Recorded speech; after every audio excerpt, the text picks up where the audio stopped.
Hola, muy buenos días a todos. Dios los bendiga. Qué gusto estar con ustedes otra vez. Bueno, tal vez ahorita mismo no sé cómo te encuentras. No sé si te sientes animado o desanimado o triste. No sé cómo estás. Pero quiero compartir algo que tal vez te va a ayudar si es que te sientes un poco desanimado. Aquí en Filipenses, en el capítulo 1, el apóstol Pablo le escribe a los hermanos en Filipos y le dice: quiero que sepáis, hermanos, que las cosas que me han sucedido han redundado más bien para el progreso del Evangelio, de tal manera que mis prisiones se han hecho patentes en Cristo en todo el pretorio y a todos los demás. Y la mayoría de los hermanos, cobrando ánimo en el Señor con mis prisiones, se atreven mucho más a hablar la palabra sin temor. Mire, a veces suceden cosas en nuestra vida que nos pueden desanimar, que nos pueden desalentar, como que nos apagan. Y especialmente ahorita, tal vez alguno de ustedes se encuentra un poco triste, un poco desanimado, un poco preocupado. Eh, Esa sonrisa, ese gozo no se refleja en ti porque las cosas que están pasando te están desalentando, te están preocupando, te están eh, apagando. Ahora, mire, Pablo, el apóstol Pablo, le escribe a los hermanos en Filipos. Los hermanos en Filipos fueron unos hermanos que esa iglesia empezó con una mujer llamada Lidia. Cuando Pablo llegó a esa ciudad, esta mujercita estaba escuchando el mensaje y Pablo, eh, con el mensaje de salvación, pudo ganar a esta mujer para Cristo.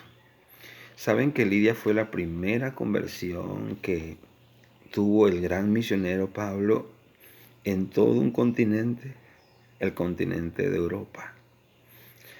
Y a raíz de esta conversión, hubieron otras conversiones. Pero lo más interesante de todo es que Pablo nunca pensó que iba a llegar a esa ciudad y que ese era el plan de Dios. Porque antes de eso Pablo había querido ir a Asia y predicar el Evangelio ahí. Después quiso ir a una ciudad que se llama Bitinia y tampoco. Dice que el Espíritu le decía: no, no, aquí no es. Y cuando por fin llegó a Filipo, ganó a esta mujer. Y aquí en Filipos se estableció una gran iglesia. Si usted ha leído acerca del caso de una muchacha que tenía un espíritu de adivinación y que la estaban utilizando unas personas solamente para ganar dinero, y como Pablo le sacó el espíritu de adivinación y la liberó de eso y ella también fue salva, fue en Filipos. Si ha escuchado acerca del carcelero de Filipos, porque a Pablo después, ahí más tardecito, junto con Silas, lo metieron en una prisión. Y ahí, en esa prisión, Pablo cantaba al Señor, dice la Biblia que cantaban. Y se abrieron las puertas, se soltaron las cadenas, el carcelero se iba a matar. Y Pablo dijo: no, no lo hagas. Lo iba a hacer porque si se escapaban todos los presos, a él lo iban a matar de la peor forma. Pero ese día, el carcelero, después de haber visto el testimonio de Pablo, haber oído a Pablo cantando al Señor, le preguntó: ¿qué tengo que hacer para ser salvo? Y Pablo le dijo: cree en el Señor Jesucristo y serás salvo tú y tu casa. Todo eso sucedió en Filipo. Y ahí se estableció una gran iglesia. Entonces Pablo desde Roma, ahora escuchen, le está mandando esta carta a los Filipos. Pero ¿saben en qué condiciones estaba Pablo? Pablo estaba en una cárcel romana. Y desde esa cárcel, en condiciones paupérrimas, porque era un lugar horrible, húmedo, que tenía mal olor. Dicen que los presos hacían sus necesidades ahí mismo. Y no solamente eso, a veces le ponían partes de sus cuerpos en lo que le llamaban un cepo, que era una cosa de madera que tenía como unos huecos y ahí metían y los encerraban en eso. Podían ser las manos, los pies, la cabeza. Pero en el caso de Pablo le ponían un soldado también allí que lo custodiaba. ¿Y saben qué? Pablo lo describe en esas condiciones a los hermanos, dice, para que se den cuenta que a pesar de todas las circunstancias en las que él estaba pasando, había buena noticia, porque Pablo le dice, quiero que sepáis, hermanos, que las cosas que me han sucedido han redundado más bien para el progreso del Evangelio. Miren cómo le dice, ¿saben qué, hermanos?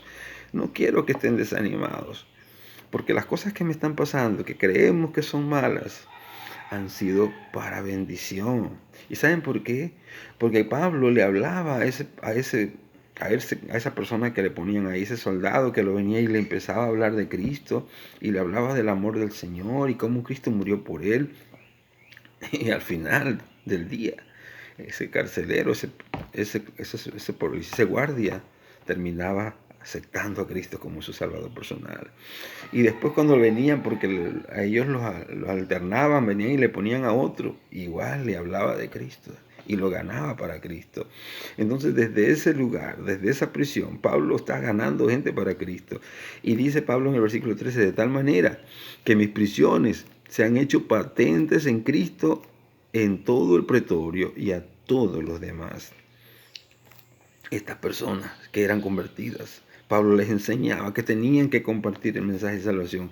Y entonces ellos, y después que salían de ahí convertidos, le hablaban a las otras personas que estaban allá. De manera que en el pretorio, allá en un lugar que tenían los centuriones romanos, y había gente importante allí, habían personas que habían sido ganadas para Cristo también. De tal manera dice que mis prisiones se han hecho patentes en Cristo, en todo el pretorio y a todos los demás.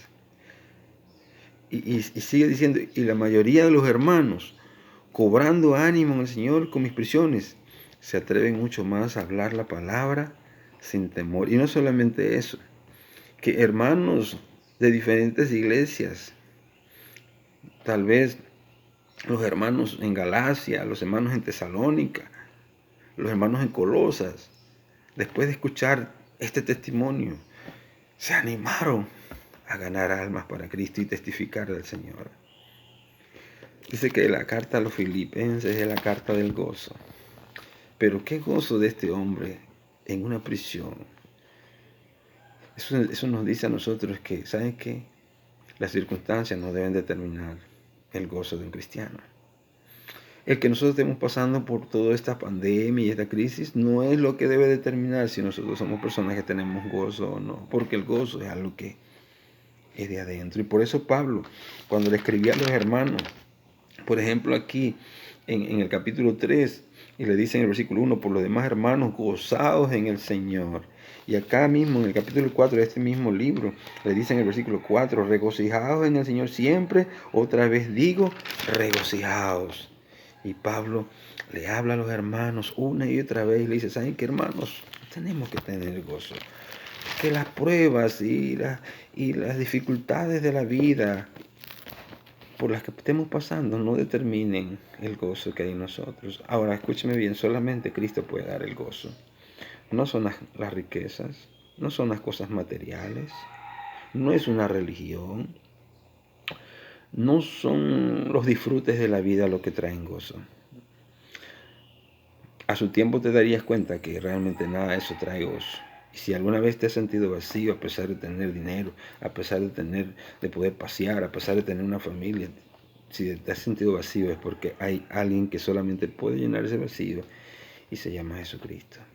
En esta mañana quiero invitarte a que le abras el corazón, que lo aceptes. Ese es el único que puede traer gozo real y genuino a tu vida.